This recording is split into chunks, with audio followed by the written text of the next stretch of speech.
Hi everyone, this is Amy. Welcome to my channel. I've done a lot of videos about IJS. It's a complicated topic that requires constant education. In this video, I will discuss base values and grades of execution, GOEs, when it comes to jumps. Whether you're competing for the first time under IJS scoring, or have been competing or even coaching with IJS for a while, you can always learn something new. Let's get into the technical stuff. When you compete in IJS, there are different roles on the panel. There's the referee, the technical panel, accountants, and the judging panel. All these officials are volunteers. They do have their travel and meal expenses paid, but officials are not paid otherwise. They volunteer their own time because they want to. They love skating and they want to be there. Like 6.0, IJS scoring is broken down into two parts, technical and artistic. In IJS, judges are essentially looking for the same things. It's just a different method of scoring. The technical mark, which is the total element score, TES, is made up of the base value of elements, which is the difficulty, and also the grade of execution, which is the quality. Then the artistic score is the program component score, PCS, and that's made up of your skating skills, transitions, performance, composition, and interpretation. Additionally, there can be deductions that may be subtracted from the sum of these two scores. In this video, we're going to focus on the role of the judges when it comes to the technical element score. I have other videos about the tech panel and the program components. If you're interested in those, I have links to them in the description down below.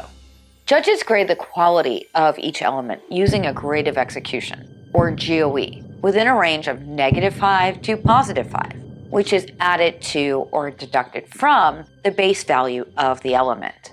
GOEs are proportional to the base value of each element. The highest and lowest scores for each element are thrown out. The remaining scores are averaged to determine the final GOE for each element. The GOE is then added to or subtracted from the base value for each element, and the sum of the scores for all elements forms the technical score. It's important that you understand the vocabulary that's used. The base value is a value assigned to each element, depending upon the degree of difficulty. You will see levels on elements for spins, lifts, and death spirals. Then a grade of execution, or GOE, is a measurement of how well each element is performed. Positive GOEs add points, and negative GOEs subtract points from the base value of the element. The easiest jump is a waltz jump. It's allowed and awarded points in adult competitions. It's worth 0.3. The most difficult jump is the quad axel, and it's worth 12.5. That's the current range between what's considered the easiest and the most difficult. But errors can show up in jumps. Jumps that are not fully rotated are assigned 3 designators to show how much rotation was achieved. A Q is for a jump landed on the quarter. A caret is for jumps landed missing more than a quarter, less than a half rotation. A downgrade would be half revolution or more short. Any jump that is shown with any of these will reduce the GOE or base mark of the element, or both. For the flip and Lutz jumps, an E signifies the wrong edge on takeoff. The E gets a GOE and a base mark reduction, while the attention or exclamation point is a lesser transgression. A star indicates that an element is not according to the requirements and receives no value. This is usually a repeated element or an element performed in error. In principle, an attempted jump has a clear preparation for takeoff, stepping onto the entry edge or placing the toe pick into the ice, and leaving the ice with or without a turn. This is considered an attempted jump that receives no value. In some cases, this is decided by the technical panel. The preparation for takeoff without leaving the ice might also be called an attempt. For example, a loop takeoff, when the skater falls before leaving the ice, or a skater steps onto the forward outside edge, pulls back the free leg and arms. Or if you begin the forward movement to jump an axel with the arms and free leg passing forward, and at the last moment you don't leave the ice. Those are examples of attempted jumps because it's a clear preparation for the jump. The call would be the jump name without any rotations. For example, a sow cow, no value rather than a single sow cow. This can become difficult for the technical panel. If, for example, you're preparing for a loop jump, you're on your back outside edge when a fall happens. They must determine if that was an attempted loop or just a backward outside edge. Jumps with an X signify the 10% halfway bonus for certain levels. The last 3 jumps after the half will receive a bonus, which will be the base value multiplied by 1.1. Each jump called by the tech panel is evaluated by the judges for quality. This is the GOE, or grade of execution. GOEs are assigned first by looking at all the positive aspects of an element and then reducing the GOE for any errors or weak quality aspects. Judges' guidelines for scoring GOEs, both positive aspects and reductions for errors, are published by the ISU in ISU Communication 2334, along with their numerical impact on each element score in the scale of values. There are bullets that judges must follow for positive GOEs. You need 1 bullet for a +1, 2 bullets for a +2, 3 bullets for a +3. But to receive +4 or +5, you need to have the first 3 bullets, all of them. For jumps, that means that you must have very good height and good length, good takeoff, and effortless landing throughout. Then you would need to have at least 1 of the following 3 bullets to get 4 points. Steps before the jump, unexpected or creative entry. It needs to be like right before the jump, not like 5 seconds before the jump. That would be a transition. Very good body position from takeoff to landing, and or an element that matches the music. To get 5 points, you need to have at least the first 3 bullets and at least 2 of the following 3 bullets. Judges are looking for those bullets when awarding positive GOEs. Then there are reductions for errors. Some of the reductions are calls that come from the tech panel. There are also mandatory deductions from the judges. If a jump is deemed a quarter rotation short, the GOE would also be reduced for that. The single less than sign or caret indicates under rotation. The reduction for that on the judge's part is a -2 to -3. And then we have the ones for the flip and the LUTs. Edge calls that I mentioned earlier. The exclamation point is what we call attention, indicating an unclear edge.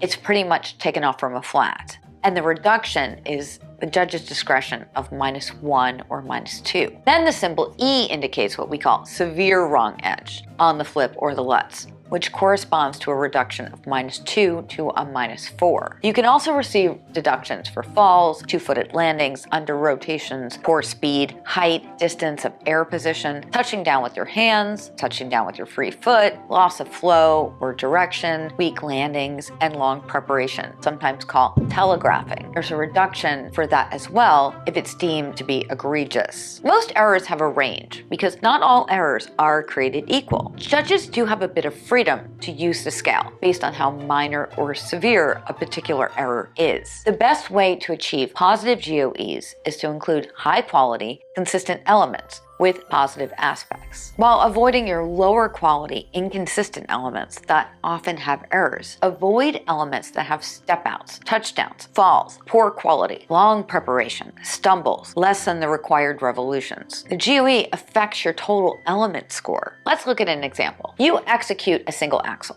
The judges would first look at the positives before reducing the GOE. Your axle is under-rotated and has a long preparation. What would that GOE reduction be?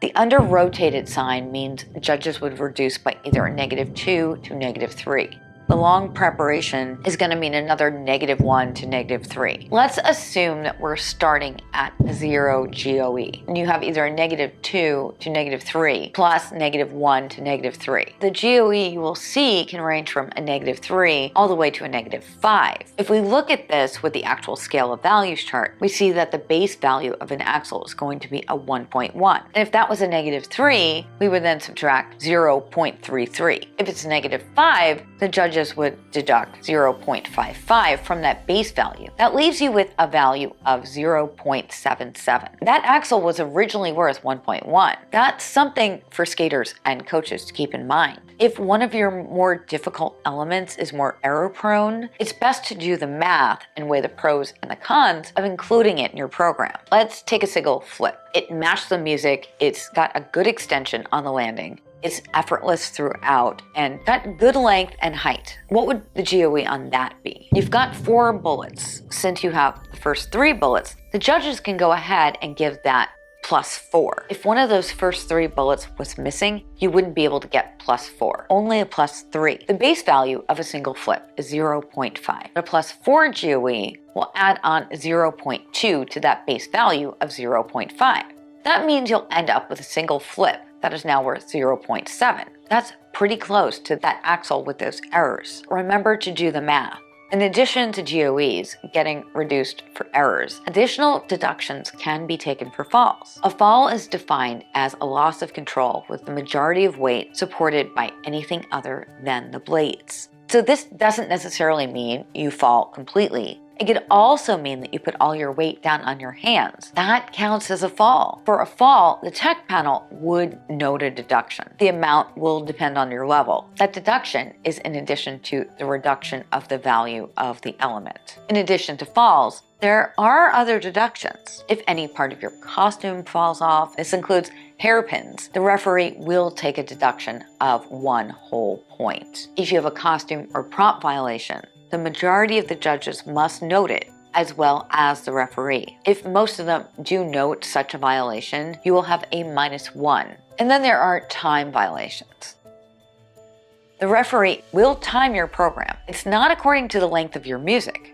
Instead, you are timed from the first moment that you intentionally move to the last moment you move in your program. There's a deduction of 0.5 for every 5 seconds you are in excess of the time. Time violations can really add up. If you're 11 seconds over, that would be a full point. Also, illegal elements like backflips or something, that would be a 2-point deduction. And then there's a 1-point deduction if you don't take your starting place within 30 seconds of your name being called. You'd be considered withdrawn if you're not in your position within 1 minute after your name is called. If for some reason you have interruptions in the middle of your program, there are deductions for that as well. You're permitted up to a 3-minute interruption. If you have a skate problem or something along those lines, you've got up to 3 minutes. There will be deductions to that as well. In IJS, everything adds up. Know your base values for each element and strive for quality to add to the base value. You're also earning points for your program components.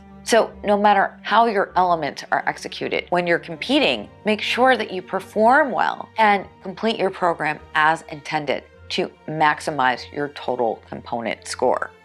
Be strategic about your elements. The level of difficulty matters, as does the grade of execution of your elements. Consider how consistently you perform your elements. Design your program around your strengths. Leverage your opportunity to earn points. Keep the mindset of how your element's quality and difficulty may be reflected in your scores. While there is something to be said for challenging yourself and getting out of your comfort zone, save experimenting for less critical competitions. That way, you can continue to grow as an athlete while having competitive programs that highlight your best strengths. Have a conversation with your coach to determine your goals and the best ways to achieve them. Check the scale of values and keep in mind the average quality of your elements. Poorly executed elements will lower the GOE and impact your program component scores. Remember, I have a whole video series on the components. There's a link to it in the description down below. And I have videos coming up about spins and step sequences too. I post videos every week that can help you with your figure skating, your fitness, nutrition, and ultimately live a better life. So remember to subscribe with the bell on so that you never miss a video. If this video helped you, please give it a like and share it with somebody else you think it can help. Just post it to your social media too. This is Aimée. Happy skating. Thank you for watching. I will see you real soon. Bye.